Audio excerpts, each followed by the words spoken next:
ନମସ୍କାର। ଆଜି ମୋ କବିତାର ଶୀର୍ଷକ ମଣିଷ ଗଛ। ମଣିଷ ଗଛ ଯେ ବିଷ ବୃକ୍ଷ ସମ ନ ଲଗାଅ ତାକୁ କେବେ, ମୋହରେ ପଡ଼ିଲେ ମାୟା ଜାଲେ ଛନ୍ଦି ଲଗା ହୁଏ କେବେ କେବେ, ଲଗା ହୁଏ କେବେ କେବେ। ଯତ୍ନ କରିଥାଉ ପୋଷଣ ବି ଦେଉ ଅତି ଆଦର ସରାଗେ, ଛୋଟିଆ ଚାରାଟି ମହାଦ୍ରୁମ ହୁଏ ଛାତି ଫୁଲାଏ ଗରବେ, ଛାତି ଫୁଲାଏ ଗରବେ, ଛାତି ଫୁଲାଏ ଗରବେ।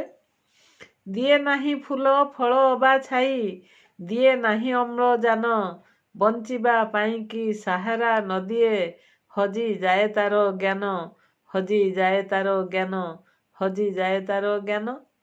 ବୁଝି ପାରେ ନାହିଁ ଯିଏ ତା ଜନକ ଜନନୀର କେଉଁ ଦଶା, ତାକୁ ବଞ୍ଚାଇବା ପାଇଁ ଭୋଗିଛନ୍ତି ବିତିଛି କେତେ ଦୁର୍ଦ୍ଦଶା, ବିତିଛି କେତେ ଦୁର୍ଦ୍ଦଶା, ବିତିଛି କେତେ ଦୁର୍ଦ୍ଦଶା। ନିଜେ ଭୋକେ ରହି ପାଳିଛି ତାହାକୁ କରି ନାହିଁ ଅଣଦେଖା, ଆଜି ବଡ଼ ହୋଇ ପରିଚୟ ଦିଏ ଏମାନେ ମୋ ଲେଖା ଜୋଖା, ଏମାନେ ମୋ ଲେଖା ଜୋଖା।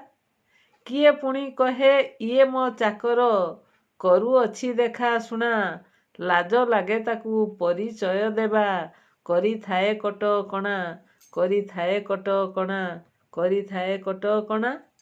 ଅସୁସ୍ଥ ହୋଇଲେ ଘରୁ ତଡ଼ିଦିଏ, ଗାଁକୁ ପଳେଇ ଯାଅ, ନିଦରେ ବ୍ୟାଘାତ ହେଉଅଛି ମୋର, ସହୁ ନାହିଁ ମୋର ଦିହ, ସହୁ ନାହିଁ ମୋର ଦିହ, ସହୁ ନାହିଁ ମୋର ଦିହ।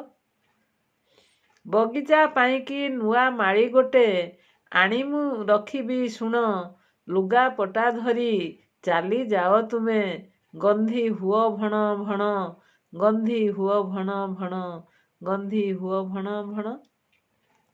ଏଇ ତ ଆମର ସଂସାର ଚଳନି, ଅନାଥକୁ କଲେ ଆଦର, ନିମ୍ବ ମୂଳେ କ୍ଷୀର ଚିନି ଢାଳିଦେଲେ, ପିତା ଗୁଣକିତା ଯିବ, ପିତା ଗୁଣକିତା ଯିବ, ପିତା ଗୁଣକିତା ଯିବ। ମଣିଷ ଗଛଟେ ନ ଲଗାଇ ତୁମେ ଛୋଟ ଚାରାଟିଏ ଲଗାଅ, ସୁଖ ଶାନ୍ତି ଖାଦ୍ୟ ବସ୍ତ୍ର ବାୟୁ ଛାଇ ଅନେକ କିଛି ପାଇବ, ଅନେକ କିଛି ପାଇବ, ଅନେକ କିଛି ପାଇବ। ମାଟି ରକ୍ଷା ହେବ, ଔଷଧ ବି ଦେବ, ବରଷା ଅଜାଡ଼ି ଦେବ, ଭବିଷ୍ୟତ ପାଇଁ ସଦା ସର୍ବ କାର୍ଯ୍ୟେ ଛାଇ ପରି ଜଗି ଥିବ, ଛାଇ ପରି ଜଗି ଥିବ, ଛାଇ ପରି ଜଗି ଥିବ।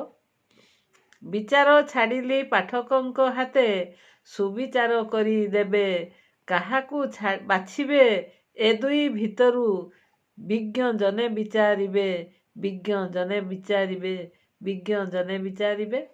ଧନ୍ୟବାଦ।